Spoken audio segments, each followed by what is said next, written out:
It's the Real Estate Podcast, brought to you by ANZ Home Loans for financial well-beings. Hey, welcome back to another episode of the Real Estate Breakfast, your knowledge-based property podcast, and we do it 7 days a week from all corners of the Australian housing market, as heard on iHeartRadio, Spotify, Apple Podcasts and Amazon. Up to a Thursday morning if you're diving into your breakfast. It is October the 17th. And good morning, Renee in Brisbane, a long-time listener to the podcast. You were saying in your email that you've managed to save up for 5 years to be able to get into the real estate market buying in Bowen Hills. So congratulations. Well, firstly, double congratulations because you're just 24 years of age and you are bucking the trend. The average, of course, these days well into the 30s. And in 2024, PropTrack tells us that interstate property interest surged in Australia with 1 in 5 buyers inquiring about properties outside their home state. That is up from 17% last year in 2023. The Northern Territory, Tasmania and ACT saw the most interest from interstate buyers, with the NT leading at 81% of total inquiries. So those are some pretty interesting numbers. But right now, it is time to catch up with Nick Buick, the founder and CEO of the Onsite Manager, and Alex Cook, a director from Resort Brokers in Brisbane. Good morning to you fellas. Welcome back to the Real Estate Breakfast. First thing I've got to ask is what your thinking is. Seems to be taking up quite a lot of time with media, and that is Albanese buying this house. I don't think it'd be the first time that a politician has failed someone on their timing to make a decision like that. I think the wider policies that are affecting, tenants, residents, homeowners across Australia are a concern, and certainly something that should be discussed. When you want to be the common touch of Australia, very hard to kind of do that when you are spending that sort of money on a property. And of course, nobody is suggesting for a moment that politicians can't transact on property. Always a good time, of course, Nick, to buy a property. Yeah, that's right. Up until now, it seems like it was a little bit of a optics folly there. But yeah, other than that, normally it's always a good time to buy. So yeah, quite amusing. Now, you've decided to run as a candidate in the state elections next Saturday. Your campaigning includes the housing crisis, inflation, spending crisis, also crime wave and the Olympic Stadium. So I guess we should sort of circle back to the housing crisis, which is, of course, a big political football for you to campaign on.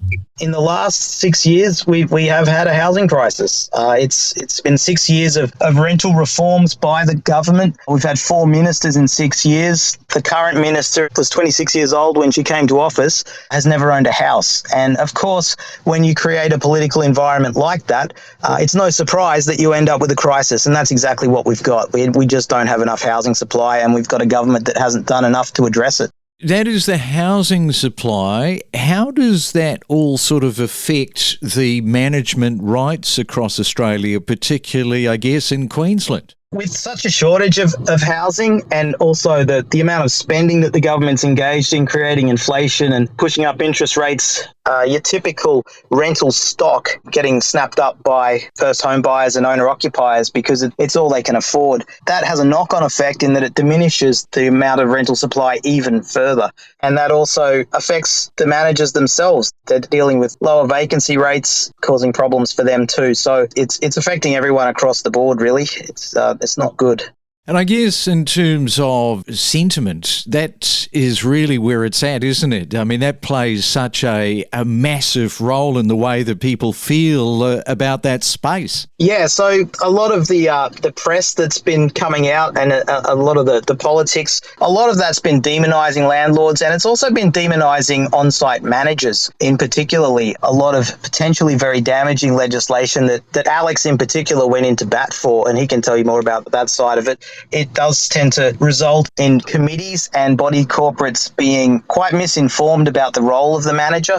So, Alex, did you want to jump in there with your thoughts? Nick would be referring to my secondary role, which is a director of ARAMA, which is the peak body that represents management rights. And I've been quite heavily involved in the lobbying legislative side of things. As part of Anastasia's previous election manifesto, she promised a review of the strata industry. There was a group of peak bodies discussing key issues, and a couple of those peak bodies really had quite a serious attack on the management rights industry, trying to reduce the term that developers are able to set management rights up for. In Queensland, they're allowed to set management rights for up to 25 years. They were calling for that term to be reduced to 3 years, which would have really destroyed the industry.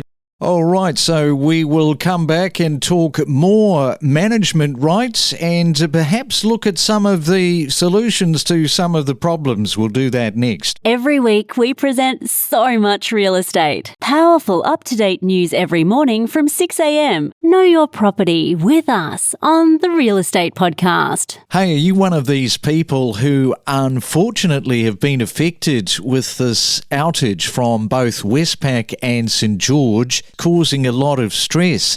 While Westpac quickly restored services after each incident, many users remained locked out, sparking concerns about missed payments and late fees, as you would. And the situation really underscores the risk of relying solely on digital banking, which is why I've always got some cash, about $300 at any one time, sitting in my pocket, just for a rainy day.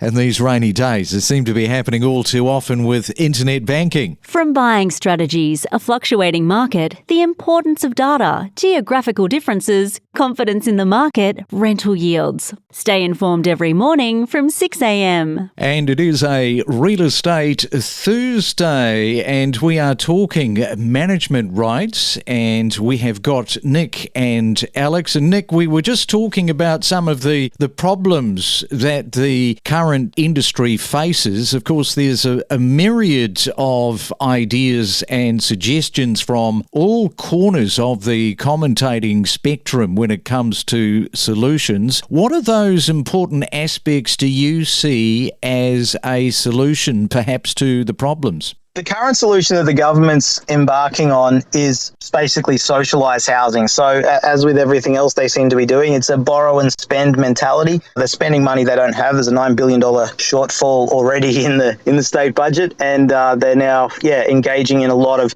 socialised housing, which of course by borrowing and spending the government further pushes up inflation. It also takes a lot of those projects, there's only so many builders out there, and it chews up the building resources and builders and contractors as well. So that makes it even more expensive for the free market to supply housing. It really isn't the correct solution. So what we need to do is be cutting red tape, making it faster for private individuals to buy up investment properties, which again goes against everything Albanese is doing. He's now looking at removing negative gearing, which is probably one of the greatest ways to subsidise housing, because it makes housing, rentals in particular, the rental price lower than cost of ownership. So I'm always a big fan of negative gearing. It's a very cheap way of sort of socialising housing through the free market, and to remove that is quite ludicrous. So I think it should be a matter of just fast tracking that. 80% of the rentals in the Australian housing supply are owned by non-institutional small-scale investors. So that's mums and dads. And what that means is we've got a completely decentralised housing market, which is good because it's a free market, and it means that the free market will meet demand so long as the supply is there. It's a supply issue, basically, and the more socialised housing we build, the worse that's going to get. Got to ask you, how much of a decision was it to sort of stand and get involved in politics? Not an easy one to sort of navigate through. No, it's and I'm running for the Libertarian Party, so they only registered sort of 60 days ago. So they're running 4 candidates. I'm one of them. It is a lot of work, but it also gives me a lot of freedom there to run the campaign the way I want to run it, which is great. But yes, it does take a lot of work. I'm down here at Navigator Place in Hendra every day for the next 12 days, campaigning and handing out cards and stuff. So yeah, it's a lot of work and a big commitment. But I think these matters are really important, and I don't think they're being adequately addressed by the major parties. Yes, big commitment, no doubt about that. Let's go back to you, Alex, because these days management rights, they can be sold off the plan by developers, something many people are probably not aware of. So perhaps, Alex, explain how that actually works, the sales process and all of that. Sure.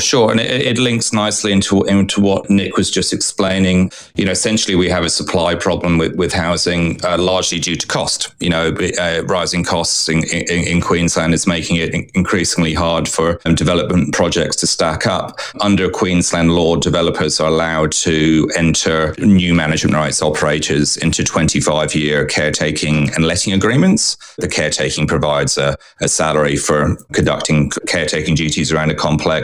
The letting agreement gives you exclusive on-site letting rights, and those agreements have quite a considerable amount of value. And obviously in Queensland, the costs are the same, but the value that developers are able to sell apartments for is often quite a lot less than places like Sydney and Melbourne. So, having that additional value of that management rights on top is often the deciding factor as to whether projects go ahead. And certainly some off-the-plan projects that I've worked on, the management rights value has been upwards towards 10% of the overall revenue of the project. So often the management rights and the value that the developer gets for selling that is the difference between whether that project goes ahead or not. So it's very intrinsically linked to the housing crisis that we're now facing. All right, and just quickly before we leave you, perhaps explain the difference between states where the management rights is well supported by legislation and those where it isn't. Yeah, there's probably a broad spectrum there. I mean, Queensland is where management rights started. We have a very robust legal framework which supports it, which has been amended and built on and reformed since the 60s. There are other states which have anti-management rights policies, for want of a better expression, where developers are limited to entering into agreements anything more than 3 years, which makes it very difficult to create value and find good operators to come on and run those buildings. And then there's other states where they sort of fall in the middle. You can do management rights, but there isn't the same level of legal framework behind it that there is in Queensland. So there's no doubt that it is a very Queensland-centric industry. One of our main objectives is to build people's understanding of the importance and the capabilities of the industry in other states, so we can get changes within government to make it easier and more viable. All right, so there's plenty of information. Alex, you enjoy your Thursday. Thanks for coming back on to the Real Estate Breakfast this morning. Absolute pleasure. Always nice to talk to you, Craig. Thank you. And likewise, Nick, all the very best, of course, as far as those elections are concerned, and we'll talk again soon. Thanks very much for having us on the show, Greg. From first-time home buyers to seasoned investors to breaking property news, discover the stories behind the real estate. What's being built here in Lochinvar is 4 bedrooms, 2 bathrooms, 2-car garage, and not to mention the location in towards the Hunter Expressway. It is a great place for investment. You're obviously dealing with those investors that perhaps are coming in and maybe buying some of that stock. In the last couple of weeks, we have not really had many locals come to the area. It is Sydney investors, Central Coast, and first home buyers, especially from Sydney, looking to get into the market, and they are willing to make that change into a regional area from, say, example, the Sydney CBD, and especially investors see the value in Lochinvar given that it is a growth area. We connect you to the best real estate information across Australia. The Real Estate Podcast.